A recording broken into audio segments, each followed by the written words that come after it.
The second part, so I put up a YouTube video. When was it? Tuesday? I primarily promoted the post through Facebook, and I've had over 100 comments on there. It really has been quite strange, because basically the post that I put up was aimed at personal trainers. And I basically was talking about how a calorie deficit as a nutritional strategy is not good enough. Like, it's not good enough. Just by saying to someone that you need to eat less and move more in order to lose weight, it's not good enough. Not only is it letting your clients down, but it's also letting you down. I see so many personal trainers and online coaches just basically saying, if you haven't lost weight, it's because you're not in a calorie deficit. That is literally like me saying, if you're not making money, it's because you have more money going out of your account than coming into your account. That is really unhelpful advice. It is. And basically I put up this post basically articulating that, and then within the video I basically spoke about how it's letting you down and also your clients. As a personal trainer, as a coach, you know, just by saying like, hey, you know, here's a calorie goal and here's a macronutrient split, it's not helpful enough. It might work with a couple of people, but you're also going to have a big portion of clients who aren't making progress and aren't getting results. And off the back of that, that just leaves you, you know, with clients that are dropping off, with that relentless imposter syndrome, that self-doubt, that fear and that worry that your clients are going to leave you or question whether you're actually good enough or not. So it obviously isn't working as a strategy. One, your clients aren't getting results or consistent results and they're hitting plateaus. Or two, for you, you're constantly feeling that imposter syndrome. And again, I come back to that. I'm not making that up. Because one, when I was a personal trainer and when I was coaching early on, I was experiencing that same thing.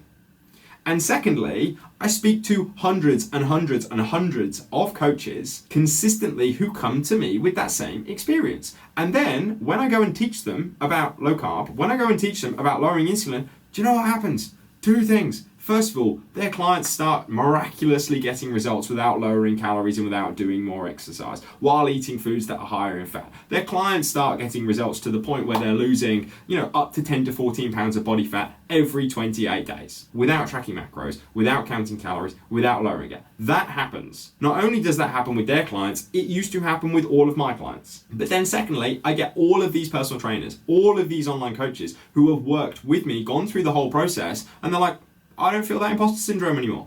So again, I kind of come back to the criticism that I'm getting. Previously, it would have hurt me a lot, but it doesn't hurt me to the same extent anymore, solely because I have evidence. I have evidence that it's the point. And then if I kind of look at the video that I put the video up talking about this thing, and I'm sharing my experience as a coach, and I'm also sharing my experience of the experience of other coaches. Now, it was really interesting because I got absolutely slated. I had all of these, sorry, I have just spat on the microphone. Well, we're not during COVID anymore, so that's all right. I might have to wear a mask for the next one.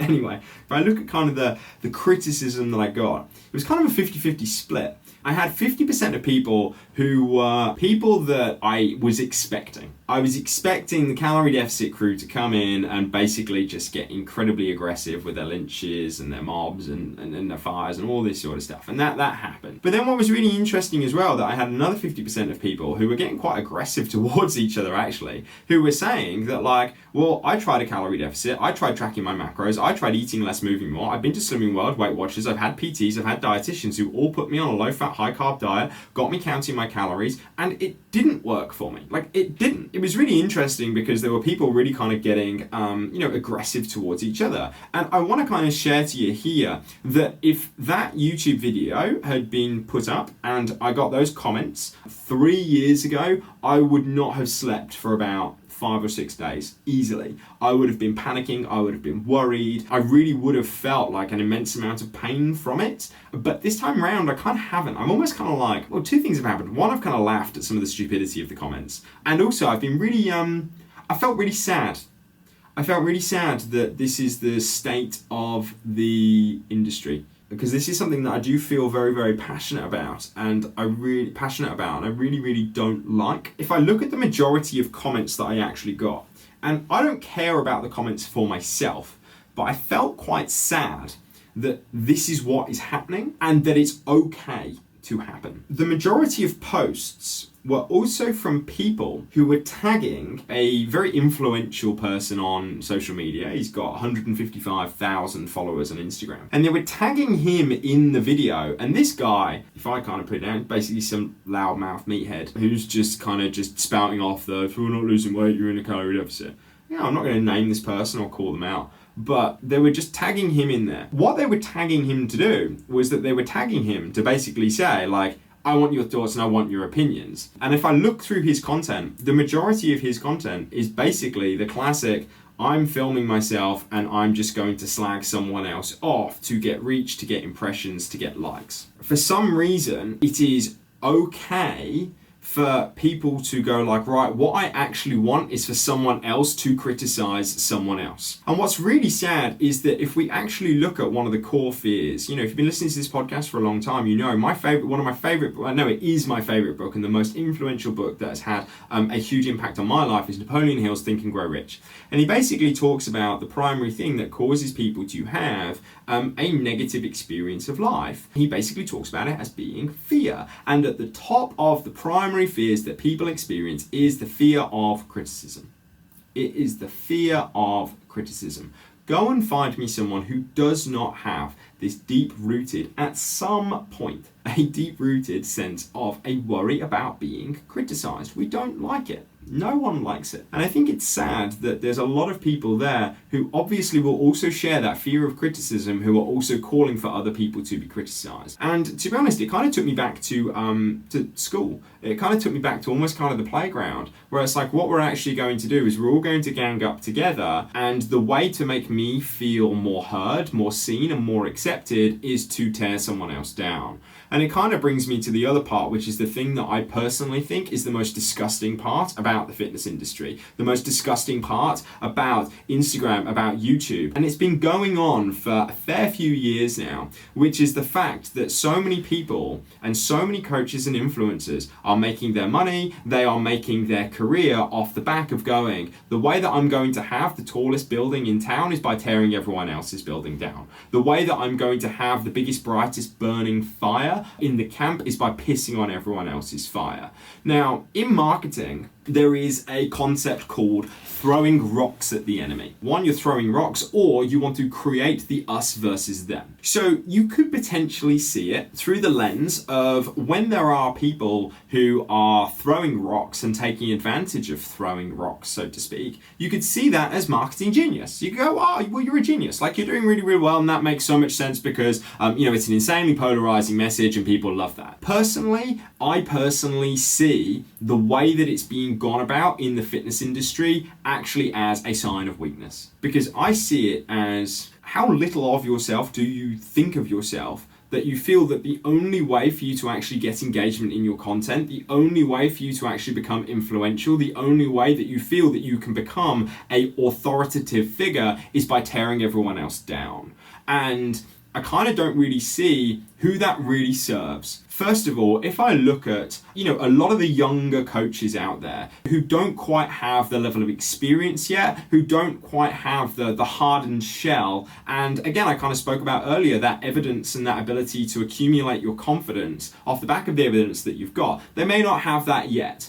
And the thing that I hate and I feel is absolutely disgusting is that you have a personal trainer who is going to be posting about nutritional tips. And let's say they decide to go like, right, do you know what? I've actually been doing a low carb diet for a little bit and I've got a couple of clients who are doing really, really well. Now, here's the thing that happens. You have some loudmouth meathead who goes, what I'm going to do is I've just seen this video, they're talking a load of nonsense, and what I'm going to do is absolutely slate them so that it can benefit me. Now, here's what's actually happening. For a moment, you feel all big in your boots and you're like, yeah, I'm king of the world because I'm, kind of tearing someone else down, getting all of these likes, getting all of these people who are now kind of being drawn towards me. But here's the thing that you're doing that you don't see that you've actually done. That young personal trainer, that young coach who's been absolutely petrified to put themselves out there, out of the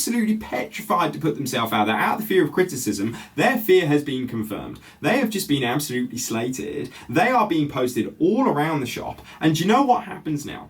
That personal trainer will not want to go and grow their business. That personal trainer, that coach, is now going to go, social media is not for me because I'm not interested in that. And do you know what that does? It does a couple of things. First of all, in terms of the personal trainer, they're trying to grow a business. They're trying to grow a business. They're trying to get themselves out there. They're trying to make a living. They have gone, do you know what I'm going to do? I'm going to place a bet on myself. I'm going to put myself out there and I'm going to create a lifestyle that breaks me out of the trap that I'm currently in. And I'm going to put myself out there in order to better the life of myself, my partner, my friends, my family. Okay? You have just shit all over that.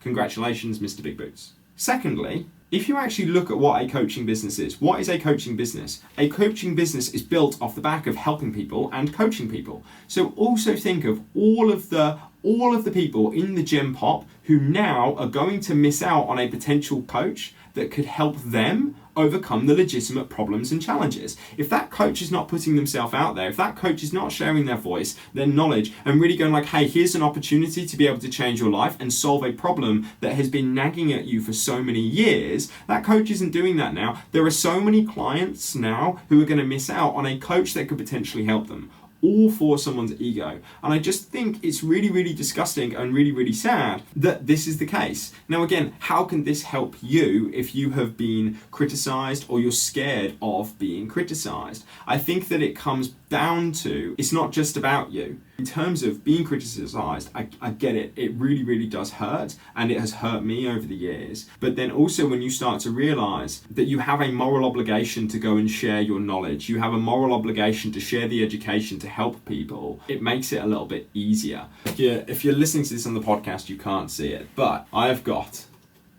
Spider-Man is, of course, introduced into the first installment of this, okay?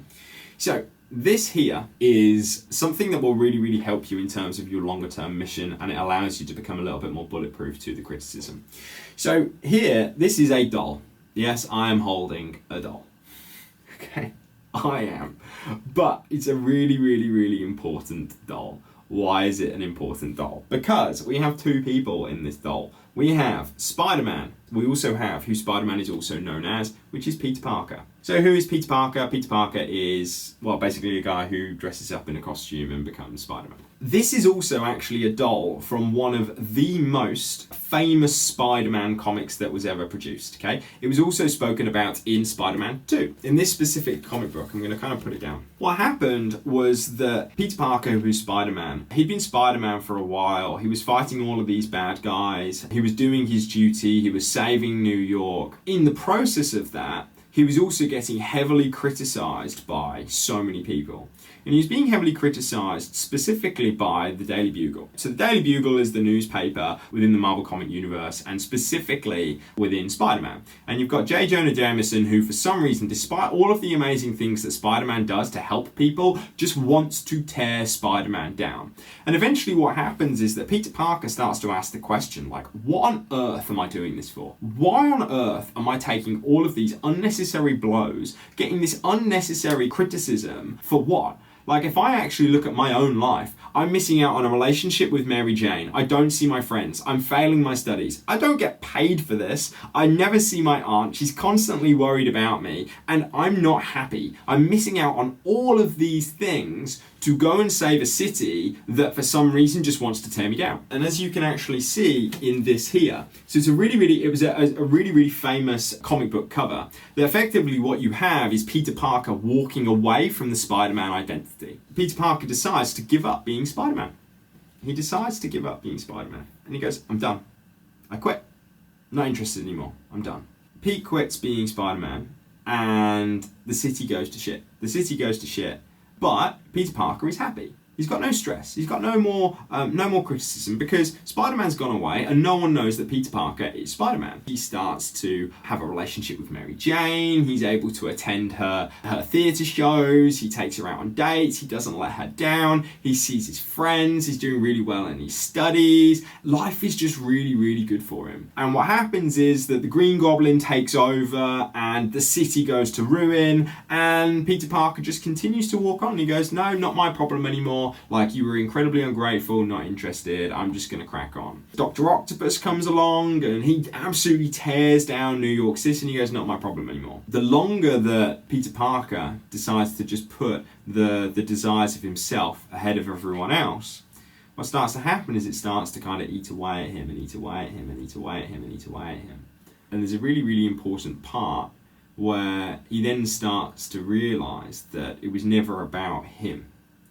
That you have old men and women, you have children, you have families that are being absolutely terrorized by these people, and it was his duty and his job to be their protector.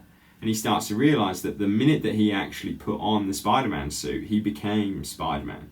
And I think that that's also something that ties in with entrepreneurship in general. I've always kind of found that the minute that I decided to run a business, my whole life changed. And don't get me wrong, there have been times, especially when I've been criticised, where I've gone, why on earth am I doing this thing? Like, what is this actually for? Like, why on earth do I put myself through this relentless struggle, uncertainty of income, clients moaning at me, criticism on social media? Why on earth would I continue to put myself through all of that to get criticised? For what?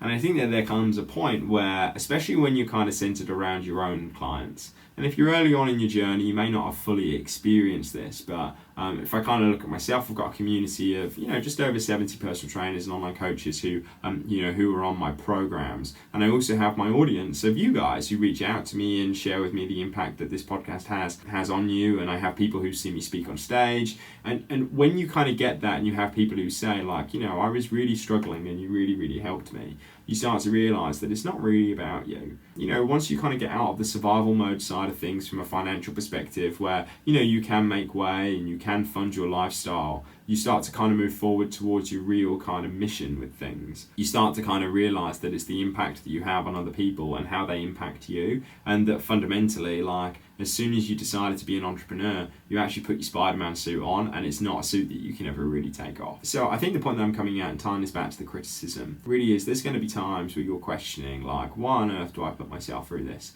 And I think that part of the way that you become immune to the criticism is really getting clear on whose opinion that you actually do value. If I look at my clients, it was really quite emotional actually, because I had a lot of the personal trainers who are clients of mine jump on that post and basically share all of the results that they've got and also all of the results that they've managed to get with their clients, and basically say like, hey, like, this stuff actually works. And to see other people go like, no, like, you don't go and shit on my man, like, it's very, very, very humbling. And I think that one piece of advice that I would definitely give you, make sure that you're clear on who you would actually take criticism from. I've really started to operate from a place of, I will only take negative feedback from people whose opinion I actually value and who I actually respect. And it was really interesting because on Friday, so we were in Wales and I went to see The Fantastic Four. Great film, go and see it. Marvel are back, definitely. And I went to see The Fantastic Four. And it was interesting because I saw this bloke, and it was about 12 o'clock in the afternoon. And this bloke was staggering out of a pub at 12 o'clock. And he's got a high-vis jacket on. He looks incredibly ill, incredibly unhappy. And he looked very similar to one of the people who was criticising me on my post. And I literally had this thought in my mind. I was like, Cal, that's who you're being criticised by. Are you actually going to take that person's opinion? Whose opinions do you actually value? And if I kind of look at the people whose criticism that I will legitimately take on board is people who I respect, people who I value, and I also know that they will have a clear way of actually providing that constructive feedback. So there we go. Never forget, if every one of your clients gave you just one new client, you've doubled your business.